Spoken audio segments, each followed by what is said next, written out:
അല്ല പ്രസിഡന്റ്, എന്തോന്നത് ഇങ്ങനെയാണെങ്കിൽ അടുത്ത ആഴ്ച മുതൽ ഞാൻ വരില്ല കേട്ടാ. എന്താണ് പ്രശ്നം ഇപ്പോ?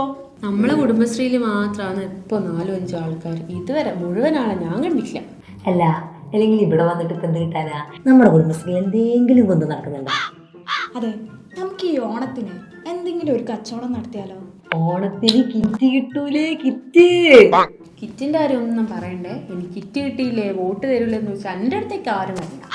നിങ്ങളാ ആദ്യം ഓണത്തിന് മുമ്പ് എന്താ ചെയ്യാച്ചാൽ അത് പറ ആദ്യം. അല്ലെങ്കിൽ ഓണത്തിന് നമുക്കൊന്നും ചെയ്യണ്ട. ഓണം കഴിഞ്ഞിട്ട് നമുക്ക് കുപ്പി വറക്കാൻ പോയല്ലേ? കുപ്പി അത് നല്ലൊരു ഐഡിയ കേട്ടാ. ഒരു കുപ്പിക്ക് 20 റുപ്യ കൊടുക്കുന്ന മന്ത്രി തന്നെ. ഈ സർക്കാരിൻ്റെ ഒക്കെ ഒരു കാര്യം, നമ്മുടെ നാട്ടിൽ കൂടെ ഇപ്പൊ ബിവറേജ് ഇട്ടിട്ട് നടക്കാൻ പറ്റാനുള്ള.